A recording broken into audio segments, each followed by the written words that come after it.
The Big Story.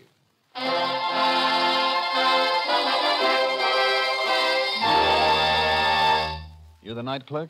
You just signed the register. You just give me your money. Okay, you're the guy. Just tell me this. How's the hunting in these parts? You mean deer, bear, rabbit, that kind of thing? Yeah. Where can I get a .22 automatic pistol or rifle? Gee, I don't know. All right, tell me this. I see a big full-page ad in the paper. Open house at Calnever Ranch. What's that? It's a big place out near the California border, about 30 miles out. They do it the opening of every season. Free drinks on the house, free meal. Big crowd? Packed. Maybe that'll be even better than, what did you say, deers, bears, and rabbits? Yeah, that ought to be even better. Now I want a .22 rifle or automatic pistol. Now.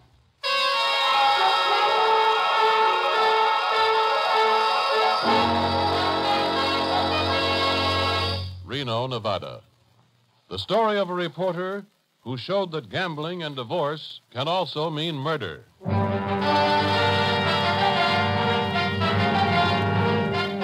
Reno, Nevada. The stories that actually happened. Frank McCulloch's story, as he lived it.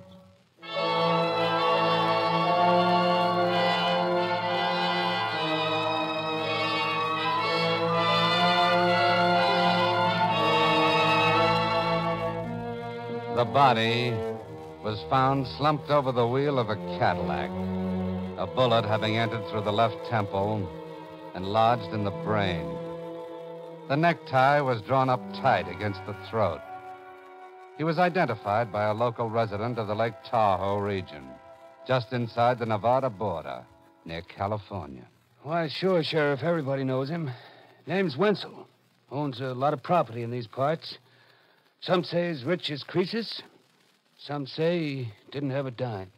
2 feet from the rich or poor real estate dealer, on the floor of the car, was the casing from a .22 caliber shell. And on the seat next to him was a bag of sweet rolls, bought at the Elixir Bakery near Lake Tahoe. These rolls bought here? That's right, Sheriff. These are our 6 for a quarter. They're very good. I'm sure. Did a big fat man about 70 buy them? You mean Mr. Wenzel? That's right. He buys them almost every other day. You know, sometimes I can't understand whether he buys them because he likes them, like he says, or because that's what he eats for his lunch. Did he say anything to you about going to the open house at the Calnever Ranch? Well, isn't that funny, now that you mention it? I said to my husband, what's he buying rolls for if he's going to the Calnever Ranch opening? He'll get enough to eat there. Okay, thanks. Say, let me have one of those brownies. They look good. By now, the news of the death had reached you, Frank McCulloch, reporter for the Reno Gazette. Reached all of Reno. And you were out at the Calnever Ranch with Sheriff Parsons as he questioned the head waiter. The ranch was a beautiful, sprawling place. Its dining room in California, open till 2. Its bar and gambling room in Nevada, open all night.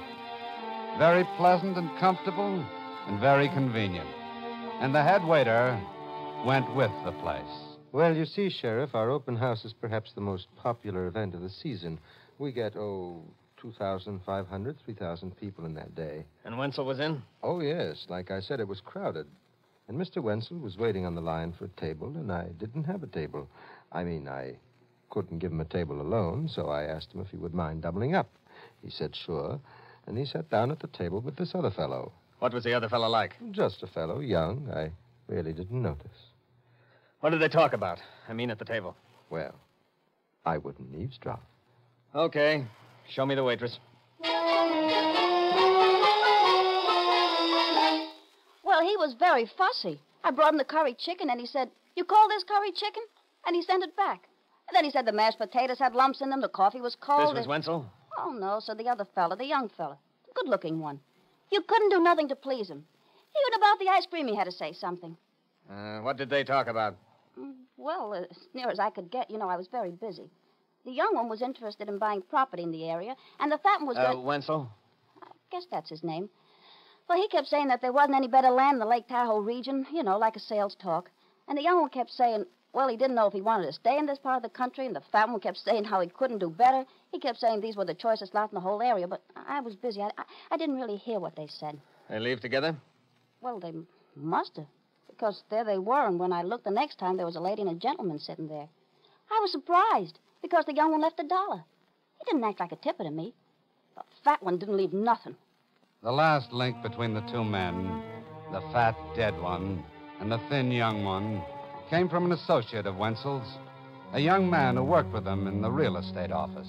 Well, after he finished eating, I was at another table. He came over and he said, Eddie, that's my name, Eddie, I think I got a sale. And I said, gee, Mr. Wenzel, it's a funny time to be going out with a prospect. It was going on 11 o'clock. And then he said, listen, if I can't sell that boy a piece of property by moonlight, I'll eat my own necktie. And then to find the tie tied around his neck like it was, gee, he was a fine, happy, good man.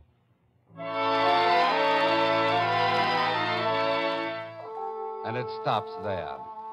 A rich or poor man shot through the temple, last seen with a good-looking young prospect. Period. And that's all. Nothing else shows up.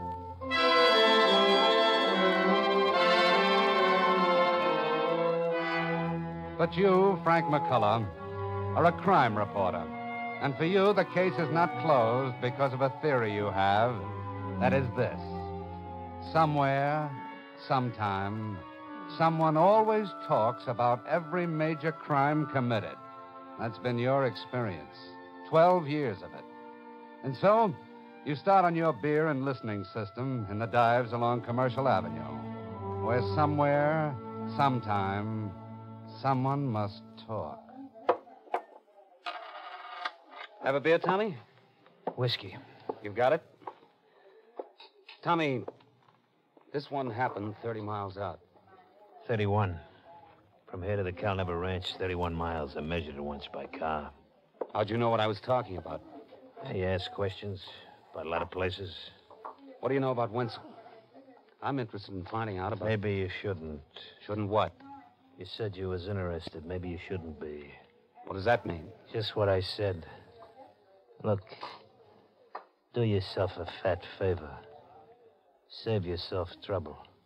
And I mean big trouble. Forget about it.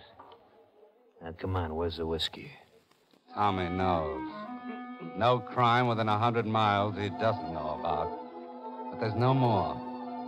He swallows his whiskey and another one and a third. But there's still no more. Just the enigmatic, maybe you shouldn't be interested. Then Sergeant Dave Peters sidles over. Where you going, reporter? Oh, just walking around. What gave you the idea you'd get any answers on the Wenzel killing here? How did you know I was on Wenzel? Look, let's don't spar, huh? I got other things to do. What do you know, McCulloch? Oh, I've got ideas. I've got theories, and I've got ideas. Okay, you play it close to the chest, and so will I. Wait a minute. I know that Wenzel wasn't rich. I know he was a four-flusher, that he had those lots on consignment. And if he sold them, he had $1, and if he didn't, he had buttons. That much I know. I figure this prospect, the young guy, the good-looking one, he thought he had a take, but he found out he didn't have a take. Something got crossed up somewhere, and the gun went off. And, what do you know about the prospect? Nothing. But I know this. 2 days before the killing, there was a gunman in town. I don't know where he stayed. I don't know what he did. I don't know what he was after. That's something I heard about also. I know this guy, the gunman, was out shopping for a .22. Now, that's the only connection. What he looks like, I don't know, and what he was after, I don't know, except he tried to get a .22. You want to team up what I've got, what you've got, and vice versa? All right. You got a deal. But no stories in your paper. A gunman and a prospect buying real estate. A .22 caliber gun. And from the way Sergeant Peters talked, from the way Tommy talked, a case that isn't very healthy to mention. And so you don't. Not to your best friend. Not to your wife. But the next morning, Tommy, whose last name nobody knows, comes over to you in another Commercial Avenue bar. You got a loose half-buck on you? Why, sure, all the time, Tommy. Whiskey, no chaser. So you and Sergeant Peters is a pair, You'll be getting in the gossip columns next. How do you know? Make that a beer, Chase. You know the Golden Light Hotel? I've heard of it. There's a night clerk there by the name of Addison. But like I told you before, it's something you shouldn't be interested in. I'm not, Tommy. It's just that I'd like to get a room at the Golden Light.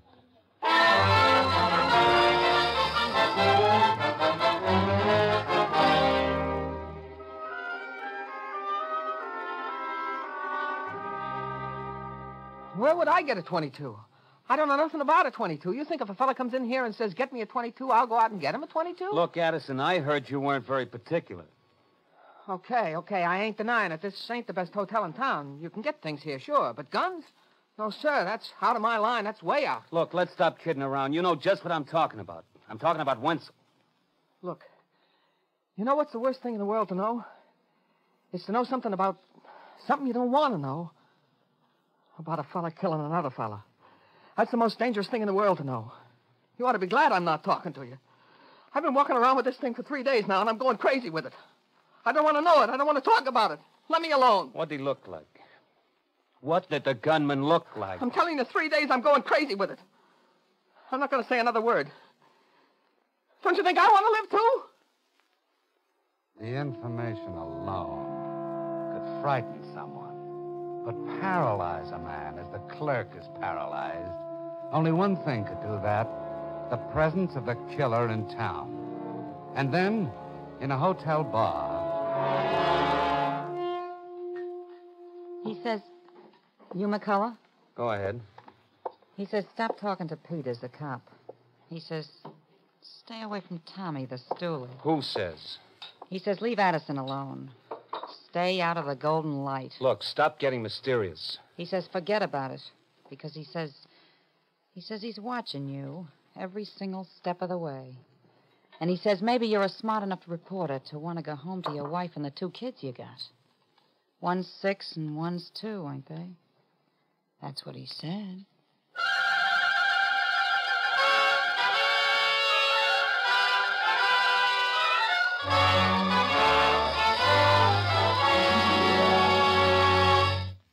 You're on a case of murder, but you haven't spoken about it to anyone, not even your wife. You, Frank McCulloch, reporter for the Reno, Nevada Gazette, and Sergeant Dave Peters are working together on the case. And though you keep it to yourselves, someone knows every move you make. Someone's watching you. Maybe the killer. And you just left a girl you never saw before, who told you... He says forget about it. Forget all about it. That's what he says. And so, of course, you go to your partner, Dave Peters. You're slipping, Frank. Why? Because obviously she knows more than she told you. And because there are ways of getting to learn what that more is and you didn't do it. So? So I think I can. I'll go back to the hotel bar and we'll find out what it is. Okay, partner? Okay. I can't tell you. I can't. I swear I can't. He'll kill me if I tell you. Did you ever hear of the police department, lady? Guys don't go around killing people just like that. Now, who is he and where is he and talk? Now, you want me to go through the whole routine and arrest you for suppressing information, hindering the prosecution of justice, and so on and so forth?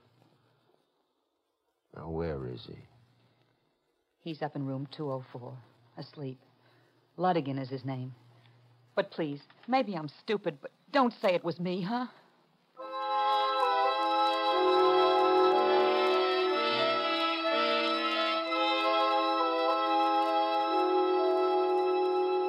All right, Ludigan, come out of it. Come out of it. Look at his eyes, Peters. He looks coked up. Maybe.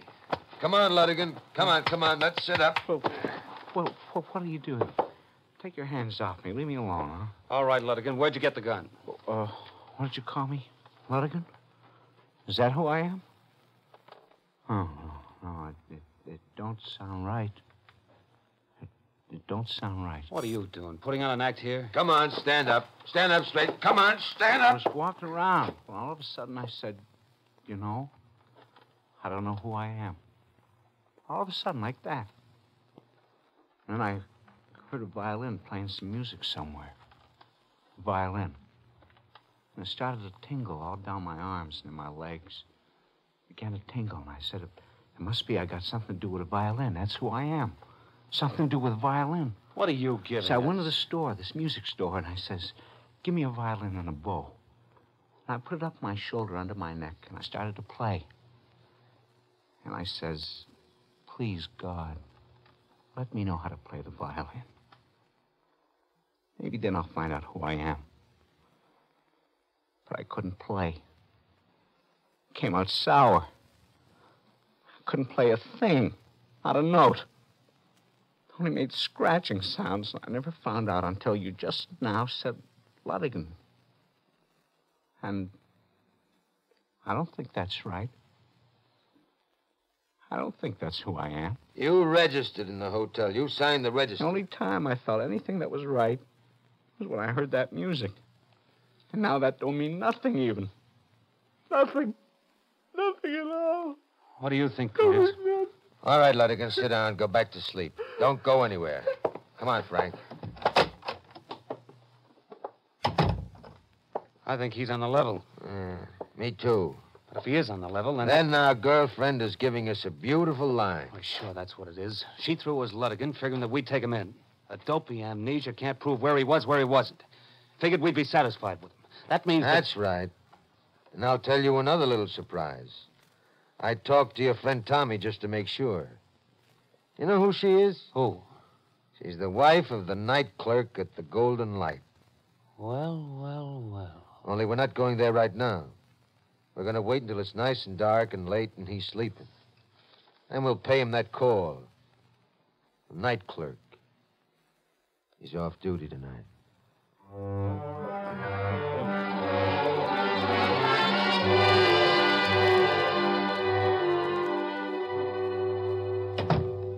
Put the light on, Frank.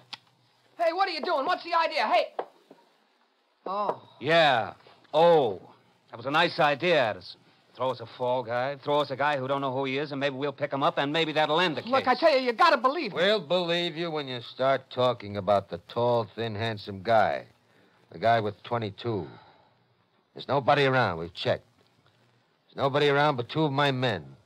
So if you want to talk quiet, that's okay, too. But talk. You think I'm kidding, huh? About it being dangerous to know.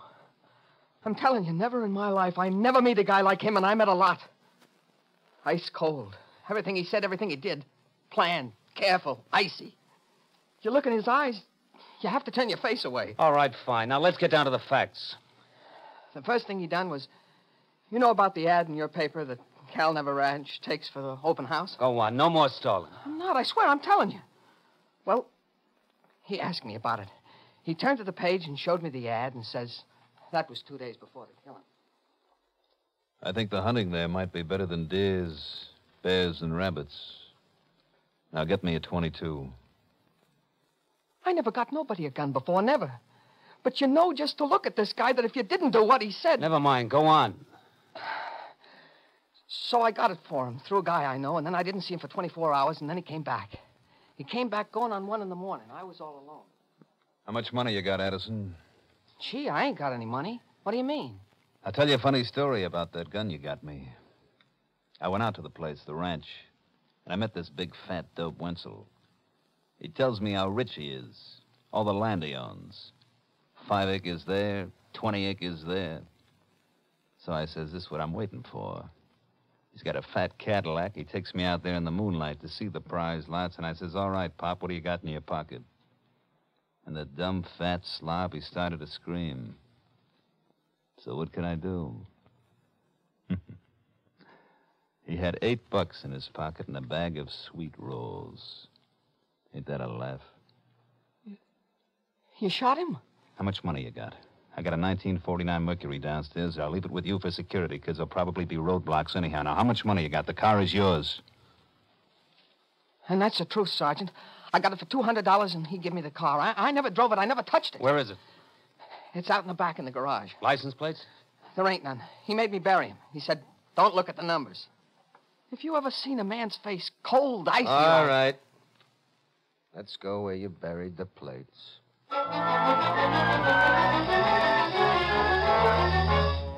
You dig them up. Texas license plates. And now it's a matter of waiting. You check the plates with the Texas authorities and find his name, Martin Stevens. A record a page and a half long. Wanted for robbery, for assault, escaped from prison. This man is dangerous. Everything in the book. And you wait. And then a disturbing report comes in from Houston, Texas. Martin Stevens picked up Houston, Texas today. Claims to have been in this city past 5 weeks. Corroboration by wife, local school teacher, completely reliable. Do you want extradition? Peters, I don't get it. I don't get it at all. Let me see that. Unless... Yeah. Those icy eyes. The kind of thing he made Addison do.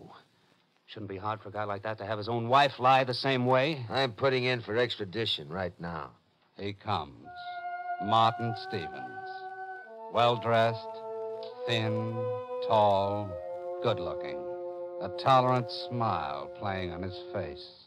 I was never in Nevada. I never heard of this ranch, whatever you call it. I never stayed at the hotel on Commercial Avenue, and I don't know how to use a gun. Otherwise, I'm at your service. The eyes are as Addison said. Absolute ice. Now warm for purposes of charming people, convincing them. So, because your experience as a reporter has helped so much, you were present when Sergeant Peters lines them up. The inexorable array of people, one after the other. As I said before, he waited on the line because I didn't have any free tables. And then I showed Mr. Wenzel to a table. This gentleman was sitting there. Oh, I can't make a mistake. No, sir. Him being so good-looking and with that cute mustache, and the way he left me a tip, it was a whole $1 bill. Mr. Wenzel said to me, pointing to him, if I can't sell him by moonlight, I'll eat my own necktie. It was his idea to tell the cop and the reporter that this Ludigan, the fellow who lost his mind, that he was the one who done it. Okay, Addison, take a good look. I don't know. Those are bars between you. 1-inch steel bars, and he's been frisked. And his eyes can't do any more than look at you. Well? He's the one. I got him the gun, and I gave him the $200, and he made me bury the plates. Okay, Addison. Go on home and forget all about it. Even with all that, you still won't prove it. You won't prove a thing. I spent the whole time in Texas. Houston, Texas. I wouldn't be so sure, Stevens. I think we'll prove it fine. And you do. The jury listens to the witnesses, the waitress, the head waiter, the business associate, the night clerk and his wife. And then they listen to the handsome man with a mustache and icy eyes. And they make a judgment. And the judgment is, as you stated. And once more, your theory is right. Somewhere, sometime, someone always talks.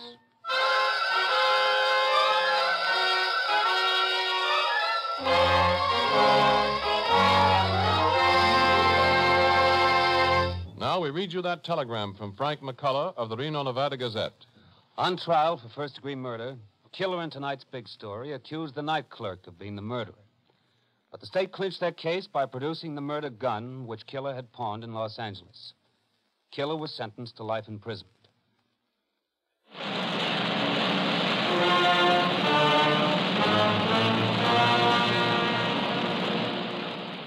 And so ends another big story.